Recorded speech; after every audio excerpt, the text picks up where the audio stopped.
Oke, baik. Assalamualaikum warahmatullahi wabarakatuh. Kami dari kelompok 3 akan mempresentasikan tugas struktur beton lanjut kami, di mana kami di sini akan membahas dua teori. Oke, yang pertama itu ada desain balok komposit. Di sini kami beranggotakan 10 orang. Perkenalkan, saya Rian Setiawan Sirait dengan NIM akhir 091.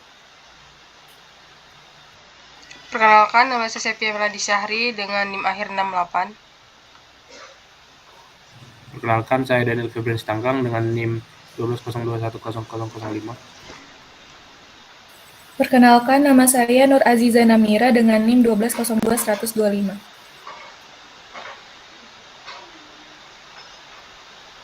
Perkenalkan, saya Nur Azila Putri Dewi Laia dengan NIM 1202100028. Perkenalkan, nama saya Anissa Sukma Pratiwi dengan NIM akhir 058. Perkenalkan, nama saya Dela Repitasari dengan NIM akhir 166. Perkenalkan, nama saya Nurayati dengan NIM akhir 219. Perkenalkan, nama saya Muhammad Iqbal Darmakusuma, NIM 220. Perkenalkan, nama saya Nabil Jodi dengan NIM akhir 224.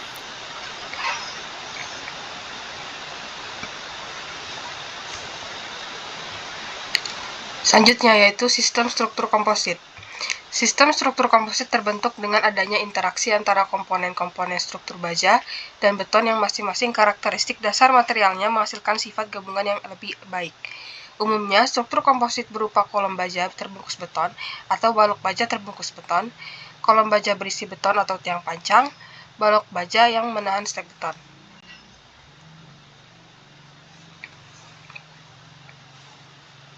Lalu ada sistem struktur komposit. Yang pertama ada karakteristik yang penting dimiliki oleh struktur baja. Yang pertama itu ada kekuatan yang tinggi, yang kedua modulus elastisitas yang tinggi, yang ketiga fleksibilitas yang tinggi. Selanjutnya ada karakteristik penting yang dimiliki oleh struktur beton adalah yang pertama ada sifat ketahanan yang baik terhadap api, yang kedua mudah dibentuk, dan yang ketiga murah. Dengan menggunakan konstruksi komposit dalam desain suatu komponen ternyata dapat diperoleh beberapa keuntungan sebagai berikut. Pertama, dapat mereduksi berat profil baja yang dipakai, tinggi profil baja yang dipakai dapat dikurangi. Yang ketiga, meningkatkan kekakuan lantai, dan yang terakhir dapat menambah panjang depan layang.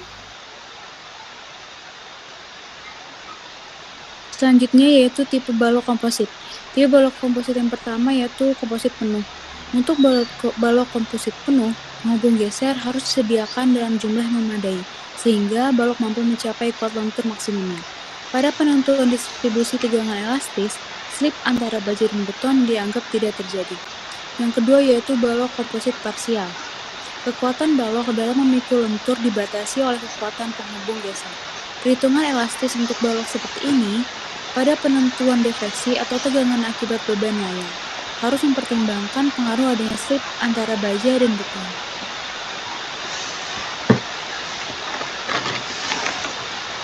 Selanjutnya, balok baja diberi selubung beton. Balok baja yang diberi selubung beton, semua permukaannya dianggap bekerja secara komposit dengan beton, selama hal-hal berikut terpenuhi. Yang pertama itu, tebal minimum selubung beton yang menyelimuti baja tidak kurang daripada 55 meter, kecuali yang disebutkan pada butir kedua di bawah. Yang kedua, posisi tepi atas balok baja tidak boleh kurang dari 45 mm di bawah sisi atas plat beton dan 50 mm di atas sisi plat bawah plat. Yang ketiga, selubung beton harus diberi kawat jaring atau baja tulangan dengan jumlah yang memadai untuk menghindari terlepasnya bagian selubung tersebut pada saat balok diturunkan. Di sini ada gambar penampang balok komposit yang dimana yang pertama itu balok komposit tanpa dek, dan yang kedua itu balok baja yang diberi selubung beton. Lalu seperti yang kita ketahui, kuat lentur nominal dari suatu komponen struktur komposit atau untuk momen positif menurut SNI nomor 03 1729 tahun 2002 pasal 12.4.2.1 ditentukan sebagai berikut, yaitu MN kuat momen nominal yang dihitung berdasarkan distribusi tegangan elastis pada penampang komposit, yaitu B sama dengan 0,85. Lalu MN kuat momen nominal yang dihitung dengan menggunakan distribusi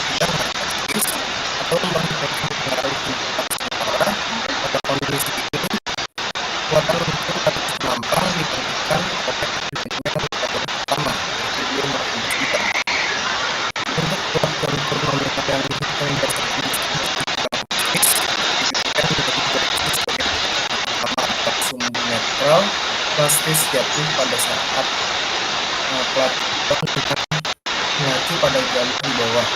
Maka besar gaya tekan C adalah T sama dengan 0,85 kali Fc kali A kali dE. Lalu gaya tekan T pada profil baja adalah sebesar T sama dengan AS dikali Fy. Lalu dari keseimbangan gaya C sama dengan T, maka diperoleh alfa sama dengan AS dikali Fy dibagi 0,85 dikali Fc kali dE. Lalu untuk kuat bentur nominal dapat dihitung pada rumus sebagai berikut.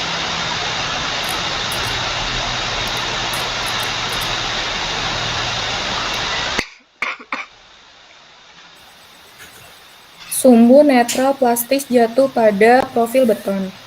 Apabila ke dalam blok tegangan beton, nilai A ternyata melebihi plat beton, maka distribusi tegangan dapat ditunjukkan seperti pada kedua gambar di bawah. Gaya tekan CC yang bekerja pada beton adalah sebesar 0,85 dikali FC aksen dikali B dikali T. Dari keseimbangan gaya diperoleh hubungan T sama dengan CC ditambah CS. Lalu besarnya T aksen sekarang lebih kecil daripada AS dikali FY, yaitu T sama dengan AS dikali FY dikurang CS. Dengan menyamakan kedua persamaan yang menghitung T aksen diperoleh C sama dengan 0,85 dikali FC aksen dikali A dikali B. Dengan mensubstitusikan persamaan yang menghitung CC diperoleh bentuk sama dengan AS dikali FY dikurang 0,85 dikali FC dikali B dikali T per 2. Lalu kuat lentur nominal diperoleh dengan memperhatikan gambar kedua di bawah. MM sama dengan CC dikali B2 ditambah CS dikali B2. Lalu bisa dilihat di sini ada dua gambar. Yang pertama yaitu kuat lentur nominal berdasarkan distribusi tegangan plastis. Lalu yang kedua adalah kuat lentur nominal berdasarkan distribusi tegangan plastis.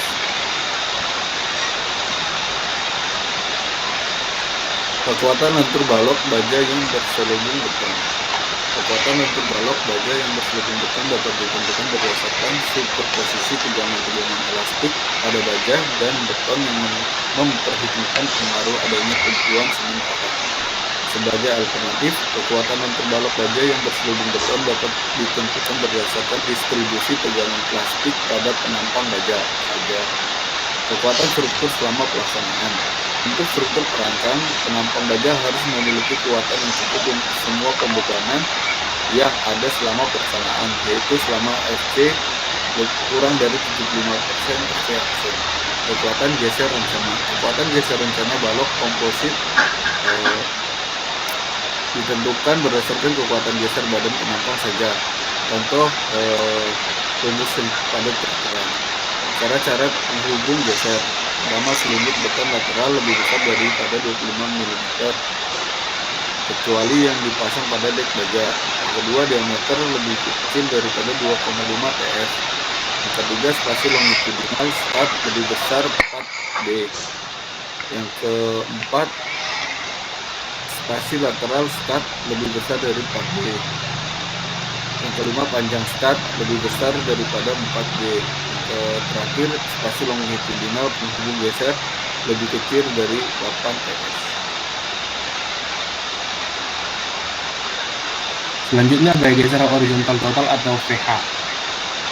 Pertama, pada daerah momen positif, gaya geser horizontal total pada daerah antara momen 0 dan momen positif maksimum adalah nilai terkecil dari faktor kedua ini. Selanjutnya, pada daerah momen negatif, gaya geser horizontal total pada daerah antara momen 0 dan momen positif maksimum adalah nilai terkecil dari faktor dua berikut. Pada balok komposit penuh, gaya geser total ditentukan oleh kapasitas tekan beton atau kapasitas tarik baja atau tulangan baja. Pada balok komposit parsial, gaya geser horizontal total ditentukan oleh kapasitas penghubung geser.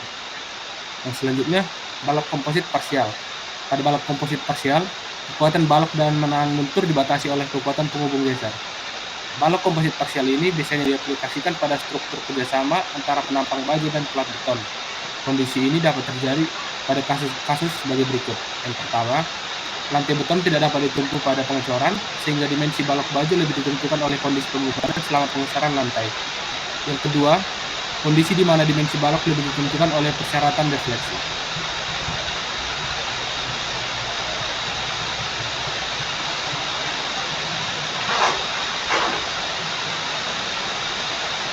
Selanjutnya pertimbangan ekonomis dan teknis dari dua alternatif, yaitu ada penampang baja yang besar plus jumlah penghubung geser secukupnya. Yang kedua ada penampang baja yang minimum plus jumlah penghubung geser yang banyak. Pada balok komposit parsial, distribusi tegangan pada penampang adalah sedemikian rupa sehingga gaya tarik pada balok baja ataupun gaya tekan pada beton besarnya adalah sigma Qn. Berdasarkan hal tersebut, tinggi tekan efektif pada penampang balok adalah A sama dengan sigma Qn per 0,85 kali B kali F aksen C.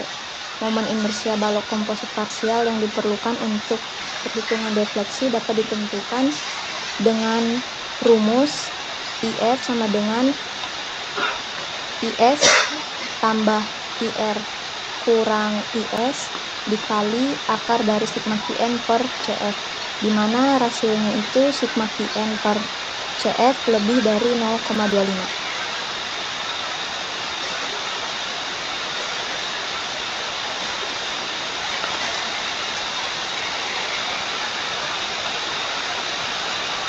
Sekian dari presentasi kami untuk materi 11.